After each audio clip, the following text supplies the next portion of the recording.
2026年6月，香港娛樂圈同財經圈同時被一條消息搞到好唔安靜。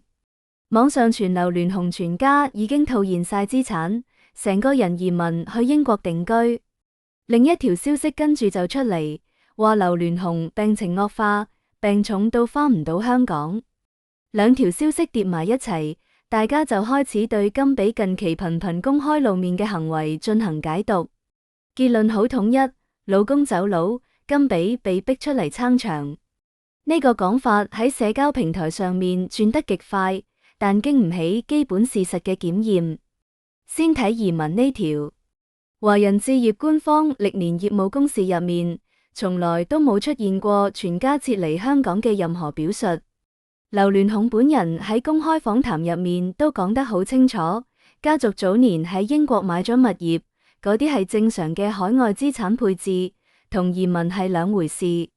佢嘅核心醫療資源喺香港，主要商業資產喺香港，常住居所都喺香港。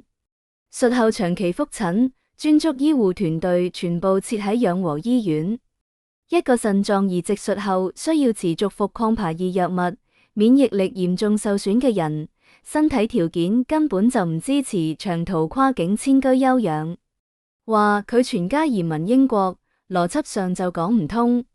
再睇病重無法返港呢條，2026年6月12日，香港本地一場首映活動，劉鑾雄坐住輪椅出現咗。佢全程留喺香港，冇飛去任何地方。呢個畫面直接擊碎咗滯留海外、病重無法返回嘅講法。但病痛係真嘅。2016年，劉鑾雄嘅官方律師向法院遞交咗醫療報告，內容公開可查。報告確認佢患有3種重症：腎衰竭、心臟病、複合型糖尿病。同年，佢接受咗腎臟移植手術，術後必須長期服用抗排異藥物。呢類藥物嘅副作用之一就係大幅削弱免疫系統。佢出街需要專人陪護，必須做無菌防護。日常代步工具就係輪椅。呢個唔係傳言，係寫入法律文件入面嘅醫學事實。經過多年休養，劉鑾雄嘅身體機能持續下滑，已經退出一線商業決策，唔再參與集團日常管理。呢個先係成件事最核心嘅真相。唔係移民，唔係病危隱居，係劉鑾雄嘅身體頂唔順啦。佢由一個同時掌控資本同話語權嘅人，變成咗一個需要人哋幫佢處理所有外部事務嘅人。權力交出去咗，家事、輿論、資產統籌，全部都要有人接手。呢個人就係甘比。甘比呢個名喺2016年之前，香港公眾幾乎唔認識佢。佢原名叫鄭海允，早年喺娛樂雜誌做記者，專門跑名人新聞。後嚟入咗劉鑾雄嘅圈子，身份由記者變成咗劉鑾雄嘅伴侶。但喺好長一段時間入面，佢嘅存在感極低。劉鑾雄唔俾佢出面，佢就唔出面。劉鑾雄處理晒所有對外事務，佢就待喺幕後。呢個同另一個女人形成咗鮮明對比。呂麗君。呂麗君係劉鑾雄公開承認過嘅前伴侶，兩個人育有一女一子。呂麗君嘅性格同甘比完全唔同。佢學歷高，外形出眾，喺劉鑾雄身邊嗰幾年，成日主動出現喺公開場合，接受媒體訪問，出席商業活動，甚至以劉鑾雄女伴嘅身份參加各種社交聚會。佢唔避鏡頭，唔避話題，講嘢直接，態度鮮明。2016年，劉鑾雄同呂麗君嘅關係徹底破裂。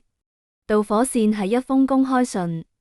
呂麗君喺媒體上面發表聲明，話自己唔知劉鑾雄同甘比之間嘅關係，暗示甘比嘅仔女可能唔係劉鑾雄嘅。呢封信直接激嬲咗劉鑾雄。佢跟住透過律師發表聲明，措辭極為嚴厲，否認咗呂麗君嘅所有指控，同時公開咗甘比所生仔女嘅親子鑑定結果，確認仔女係佢嘅。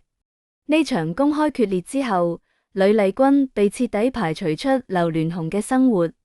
佢攞到咗一筆分手費，帶走咗2個仔女，由劉鑾雄嘅世界入面消失咗。而甘比喺呂麗君離開之後，正式成為劉鑾雄身邊唯一嘅女人。但即使成為咗唯一，甘比依然唔出面。佢繼續待喺幕後，唔接受訪問，唔出席公開活動，唔回應任何關於劉家嘅傳聞。劉鑾雄喺嘅時候，所有嘢都係劉鑾雄話事，甘比唔需要講嘢。呢個狀態持續咗好多年，直到劉鑾雄嘅身體出咗大問題。2016年腎臟移植之後，劉鑾雄嘅健康狀況進入咗一個不可逆嘅下滑通道。佢開始減少公開露面，商業決策逐步交俾職業經理人同家族信託機構。但即使係咁，只要佢仲坐得起，仲講得到嘢，出面嘅嘢就仲係佢喺管。記者影到佢，佢仲可以叫律師發聲明。有人造謠，佢仲可以親自出面澄清。甘比依然唔需要出嚟。轉折發生喺最近2年，劉鑾雄嘅身體狀況進一步惡化，已經無法親自處理任何外部事務。佢唔可以出席活動，唔可以接受訪問，唔可以回應輿論。呢個時候，所有原本由佢一個人兜底嘅嘢，全部壓到咗甘比身上。甘比開始出現喺公開場合，佢出席慈善活動，出席商業開幕，出席電影首映。佢開始同唔同圈層嘅人物對接，開始回應各種坊間流言。佢嘅曝光頻率喺近2年入面急劇上升，同過去嗰個躲喺幕後嘅女人判若兩人。講如資深人士復盤過呢個變化，結論係甘比唔係主動要出風頭，係冇人可以替佢啦。以前劉鑾雄喺，所有嘢劉鑾雄講，而家劉鑾雄退咗，甘比唔出嚟，冇人出嚟。呢個邏輯放喺呂麗君身上，其實都講得通。呂麗君當年點解咁高調？因為嗰陣時佢喺劉鑾雄身邊，佢需要用公開露面嚟鞏固自己嘅位置。佢要讓外界知道佢係邊個，佢要讓媒體記住佢塊面，佢要用存在感嚟對抗甘比嘅威脅。佢嘅高調唔係性格使然，係生存策略。甘比當年點解咁低調？因為佢唔需要。劉鑾雄喺前面擋住，佢躲喺後面最安全。佢唔需要同媒體打交道，唔需要同圈層人脈周旋，唔需要回應任何流言。劉鑾雄一個人就把所有火力全吸收咗。2個女人，2種策略，本質上都係喺劉鑾雄嘅權力結構入面揾自己嘅位置。呂麗君選擇咗進攻，甘比選擇咗隱忍。最終嘅結果係進攻嗰個被踢走啦，隱忍嗰個留咗低。但留低嗰個而家必須面對呂麗君當年面對過嘅所有問題，甚至更多。因為呂麗君當年至少仲有劉鑾雄喺前面撐住，甘比而家前面冇人啦。翻去講近期嘅謠言，全家移民英國呢個講法，最早可能來自劉鑾雄喺英國確實有物業呢個事實。有人見到佢喺英國有樓，就推斷佢全家搬過去啦。但呢個推斷忽略咗一個基本問題，有海外物業同移民係2件事。香港大量富豪都喺英國、加拿大、澳洲有物業，嗰啲係資產分散配置，唔係移民。劉鑾雄嘅核心資產全部喺香港，佢嘅公司喺香港，佢嘅醫療團隊喺香港，佢嘅律師喺香港，佢嘅仔女返學都喺香港。一個需要每個禮拜覆診、每日食藥、出街要做無菌防護嘅人，唔可能走去英國住。病重無法返港呢個講法，就來自劉鑾雄近幾年公開露面確實大幅減少。佢上一次被影到出現喺公開場合，已經係好耐之前嘅事啦。公眾睇唔到佢，就開始往最壞嘅方向諗。6月12日，佢坐輪椅出現喺首映活動上面，等於用行動回答咗所有猜測。佢喺香港，佢仲活住，佢仲可以出席活動，但佢確實坐住輪椅，確實需要人推，確實同幾年前嗰個喺商場入面橫衝直撞嘅劉鑾雄唔係同一個人啊。甘比喺呢個時間節點上頻頻露面，原因就好清楚啦。佢唔係喺博熱度，佢係喺做嘢。以前劉鑾雄親自處理嘅嘢，而家全部轉到咗佢手上。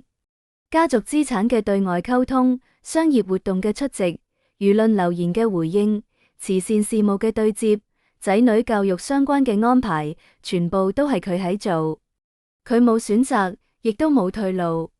劉鑾雄嘅身體唔容許佢再管呢啲嘢，而劉家嘅仔女仲細，唔可能叫啲細路嚟處理呢啲，所以甘比出嚟啦。仲有一個細節值得留意。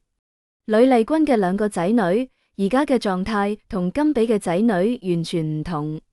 呂麗君攞到分手費之後，帶住兩個仔女過自己嘅生活，極少出現喺公眾視野入面。佢個女已經大咗，偶爾被媒體影到，但從來唔回應任何關於劉家嘅話題。佢個仔更加係完全隱形，幾乎冇任何公開資訊。甘比嘅仔女就完全相反。佢哋頻繁出現喺公開場合，跟住甘比出席各種活動，同各種圈層嘅人接觸。呢個唔係甘比想仔女曝光，係佢必須帶住仔女出嚟。因為喺劉鑾雄無法出面嘅情況下，仔女嘅存在本身就係一種信號。劉家仲喺度，劉家嘅下一代仲喺香港，劉家冇走。呢個係甘比喺用自己嘅方式替劉鑾雄維持局面。成件事睇落嚟，邏輯鏈條非常清楚。第一，劉鑾雄2016年確診3種重症，同年做咗腎臟移植，術後身體持續惡化，已經退出所有商業管理同公共事務。呢個係醫學事實，有法律文件做證。第二，劉鑾雄冇移民，佢嘅資產、醫療、居所全部喺香港。英國嘅物業係常規配置，唔係移民。第三，劉鑾雄冇病危到返唔到香港。2026年6月12日，佢本人坐輪椅出席咗香港嘅公開活動，直接否定咗呢個講法。第四，甘比近期頻頻公開露面，唔係因為佢想出名，係因為劉鑾雄管唔到啦，佢必須出嚟接手。呢個變化嘅時間線同劉鑾雄退居幕後嘅時間線完全吻合。第五，呂麗君當年嘅高調同甘比當年嘅低調，都係喺同一個權力結構下嘅不同生存選擇。呂麗君選擇進攻，失敗啦；甘比選擇隱忍，留咗低。但而家甘比面對嘅局面，比呂麗君當年更難。因為呂麗君至少仲有劉鑾雄喺前面擋住，甘比前面已經冇人啦。呢個就係港圈豪門最現實嘅規則。你有權力嘅時候，所有嘢都有人替你兜底；你冇權力嘅時候，所有嘢都會暴露喺陽光之下。劉鑾雄面對嘅唔單止係纏咗佢10年嘅慢性病，仲有卸下權力之後，家族輿論、資產流言、家事權責全部湧過嚟嘅現實。甘比唔係喺撐一個家，佢係喺撐一個已經失去掌舵人嘅商業帝國。佢冇退路。呂麗君至少仲可以攞錢走人，甘比連走嘅選項都冇，因為佢係劉太太，佢個名已經同呢個家族綁死啦。劉鑾雄喺，佢係劉太太；劉鑾雄冇咗，佢仲係劉太太。區別只在於，以前呢個頭銜係保護傘，而家呢個頭銜係全部嘅重量。好啦，以上係本期嘅內容。如果你鍾意我哋嘅節目，歡迎訂閱、點讚、轉發，多謝大家嘅支持。